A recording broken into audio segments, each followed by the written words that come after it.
Hey guys, it's Kate, your plastic-free mermaid, and I'm here on the Greenpeace ship in Germany with Merci Ferrer. Hi. Hi. Good morning from here. Good morning. Yes. Hi Merci, how are you? I am good. A little bit cold, but I'm good. It's a little bit chilly here in Germany, Yes, yes. and we are here on the Greenpeace boat together. Can you tell us why you're here? Okay, I am here to kind of representing my country, the Philippines, from Southeast Asia, and I'm here to bear witness to the pollution that is created by single-use plastics in my country. And these single-use plastics are coming from big companies such as Unilever, Nestle, Procter and Gamble, and Coca-Cola, and so many other things. So many other companies, I mean. Yeah, Yeah. that's right. So we are here in Germany with Greenpeace, basically really targeting in on specific corporations that are responsible for the world's pollution. So much of the plastic pollution all over the globe is actually trackable. We can see who is responsible for it because of the brand names printed on the little sachets and packages and bottles. You know, they've done a really good job of branding and getting their brand out. So thank you. For example, Nestle makes all of these products, and so we know who is responsible because their name's on it. You know, whether it's on the back or whether it's right up on the front. So this is a sort of step. What are these, Mercy? All right. So in my country, the Philippines, and in other parts of Southeast Asia, these are the kinds of products that Nestle are doing and are pushing through advertisement, bombardment of how what beautiful stuff is this, and it's all packed in this single-use plastic. So people from the Philippines buy this for like single use, and then Right. once they open it or tear it, put it in their glass to make a this is powder, this is Bear Brand product, and then that's it. After that, they throw it away. It's a throwaway thing. This is not manageable in my country. And why do they make these single serve? So in my country, say, we would get a bottle of liquid milk. Yeah, well, we believe that it was made for so-called developing countries like the Philippines Okay. because they claim we're poor countries and therefore we cannot afford the bigger ones. But that is really crazy and that is not true. Oh, it's not true. Yeah, because we have alternatives. Before we use our powder milk, we buy our mayonnaise in glass bottle or bigger plastic bottles Right, okay. that can be recycled. But then they introduce these single-use packets that are really polluting our canals, our oceans, our rivers. And so this is really nasty for us.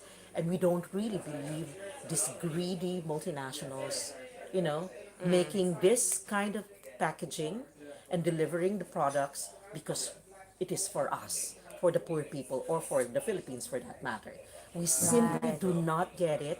We simply do not believe, and this is not, and they're not taking care of how it is being managed after Right. use. Yeah. That's interesting. Yeah, so I suppose it's they wouldn't create this stuff unless they thought there was a market for it. And so Exactly. they're saying, but you only need to buy one at a time, individual packets. And so people are like, great, I don't have to spend as much money. But what we're doing here with Greenpeace is saying, hey, that's very irresponsible to put out a product that people just throw away. Yes. It says to recycle on the back of here, but there's no systems in place or management in place to recycle these Right. packets. So it's very irresponsible of Nestle, this company who's manufacturing all of these, to just distribute them without any Right. plan to capture Yeah. them and support the environment in Right. these areas where it's ending up. Right, Kate, I need to say this that in the Philippines, we have efforts and it's going it's a massive effort to do zero waste, which really means what? We manage our waste from the houses where we generate it, we segregate it, we compose what is compostable, which is 50% of the waste that we're generating. Wow. And then we recycle what we can recycle. But this kind of stuff, are simply not recyclable. Even if they say in the back pocket that it is not recyclable, this is all fooling us, fooling the community because this is simply not recyclable. Greenwashing. There's no technology that can really, take care of this in my country, for example. Because look at the different layers here. I mean, this is like, Exactly. here's some plastic, Some here's some aluminum. aluminum, but like a tiny amount mixed with plastic. I mean, it's just not cost efficient to recycle this material, to separate it out.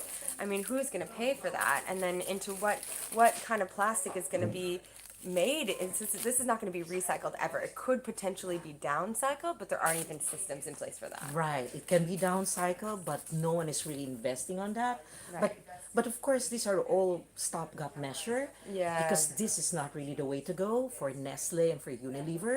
And so I would really like to say, and that's the reason why I'm joining Greenpeace Netherlands and Greenpeace soon in Switzerland, to really stop for us to campaign against all these big multinational companies. Yep. And soon we will be going to Nestle in Switzerland because they're the number one polluter in my country, the Philippines, and second is Unilever. And so we want to say really that you're fooling us. It's not, we're not buying it. It's enough for you to say that, this is for the poor. Do not patronize us. It's really making me mad and making our group mad because we are doing the best that we can. So you better, Nestle, Unilever, better shape up, better stop all this nasty thing. Invest on, delivery system that are more sustainable. That's right. Yeah? Reusable, refillable. Refillable. And telling us that these things are recyclable is just a cop out. Right. And support local initiatives yeah. like sustainable, biodegradable stuff, right? I don't. And if you're going to create biodegradable, create the systems for them to biodegrade. Don't just put a material out there with like Right, right. it's recyclable. It's like you have to put the systems in place so that it ends up recycled. Otherwise, it's not fair to push a product out like this Yeah, made of plastic. yeah. So Kate, I want to tell your listeners, Yes. the plastic free mermaid listeners and audience, that in my city, we have amazing group. It's called the Break Free from Plastic movement. I'm one of the founders of that movement. But we have an amazing group of surfer and women surfer. We have divers and snorkelers, farmers, fisher folk. It's actually a multi-sectoral initiative that we're doing in my city and in our province, Negros Island in the Philippines. So you better come and listen to what these people are doing and really see for yourselves because we're doing a lot to really support Greenpeace work and all others work that we're doing because we believe in solidarity and because we are part of the community. We Yeah. are living in that community, and to say that it's our fault because we're dirty and everything, that's really not true. And time for us to slay the monster. Slay the plastic monster. You might be able Plastic to see it monster. back here. So now, I just touching on what you said just there. Who is saying that the Philippines are dirty? Or there's a lot of blame being put on Southeast Asia to being the top polluters. What's your answer to that? Well, I'm just reading an article, an interview to one of the Unilever people saying, oh, it's the government. They should be managing the waste. But what I'm saying is simply this is not manageable. So Right. all this crappy single-use plastic are simply not manageable. Right. And then they will say, okay, we can invest in technology such as burning technology. And we said, no Like way. incineration. Like Yep. incineration, like the so-called waste to energy incineration. No way. This is all, they're not really thinking of us. Right. They keep on thinking of how greedy these multinational corporations are. They only think of themselves. So, okay, you have the nasty plastics, we'll give you incinerators. Yeah. So all the pollution really ends up in our communities. Right. You see, that's the kind of Too injustice. short term. Yeah, injustice. This is the kind of environmental justice that we are being treated, and this is enough. This is really enough for us because we've been treated this way. Right. Yeah. So and that's why so many people are fighting it. So Right. many people are really being very conscious that we really have to come together and stop this. And this- come up with the solutions. Yes. Because what are the solutions? What would be ideal? We are coming up with solutions. One is the zero waste approach. Great. Segregating the waste, knowing your waste, because in appreciating the waste that is being generated in your homes or Right. in your school or in your offices, Yep. it's really like empowering you to, oh my gosh, this is the kind of waste that I'm producing, so I should be minimizing it, right? Yeah. So, but simply, That's so interesting it because is. that's what I recommend to viewers is if you where do you begin when you try to quit plastics or minimize your waste or go zero waste? You always have to keep your trash for a week or a month Yep. and evaluate it and see what kind of trash am I even creating? Right. What is my relationship with waste? Yes. What's my output? And then you can kind of be like, oh, okay, yeah, segregate it, but then also be like, maybe I could eliminate that, Right. but then like so important to get the food scraps or the wet stuff out. Exactly. So that's so cool that you can apply that on a city or a community We level. are, and it's amazing that some of our communities Yeah. are really amazed by it, by local governments and people that are collecting the waste. So for them, it's empowering to know all Yeah. of these things, and that's why we're saying in the Philippines we're doing amazing work. Yeah. But amazing work is to be complete and to really close the cycle. Right. Is to get rid of all the single-use Right. plastics. Yeah. This stuff does not fit into the Zero Waste Cities program. Definitely. So if yeah, in some cities we can do an 80% recycling and everything and Yeah. composting, but there's still 20%, which is the residual, we call it, which are the nasty plastics. Right, that's right. So yeah, so a lot of people are saying we're doing our share. But remember, folks, it always starts with us.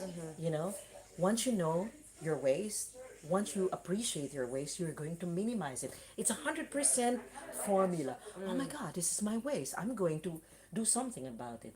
But then, if you will end up buying all this stuff, that is really the problem. That's right. Yeah. So And if you think that's all that is available, when the market is dominated by all these materials and products by the same corporations, that's not fair. So that's the push to Nestle to say, hey, stop this, with your plastics. We need complete redesign of your systems if you want to continue to sell your products in these yeah, markets. right, right. And so I say, Kate, thank you for this plastic-free mermaid. You have fellow mermaids in the Philippines Aw, that are doing yay. amazing work as well. And this is really special mention to the amazing people that are doing amazing work in the Philippines. From, simple folks, waste collectors, waste pickers, to people that are professionals, surfers, snorkelers. We are doing our share so that our community will be clean, will be environmentally sustainable. But then this is also a good means and a platform to call for solidarity because we need the support of everyone globally Yeah. so that we can really slay the plastic monster. That's right. Yeah. So how do people find out more and get involved? Oh, okay. So you can actually check my Facebook, Merci Ferrer. It's MERCIFERRER, or our Facebook page.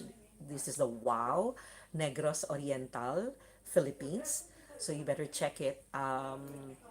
We're still on Facebook. We don't have a website yet, but please do visit our Facebook.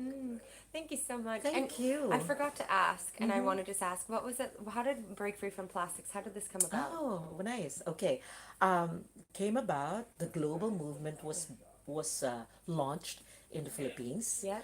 In 2016, I'm so happy that I was part of that founding member.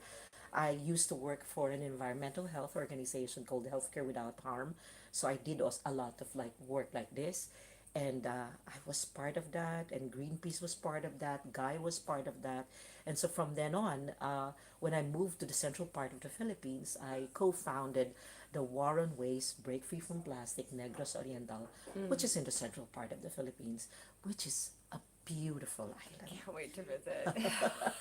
Yeah, so yeah, please, let's share each other's stories. Yes. Extend solidarity with one another.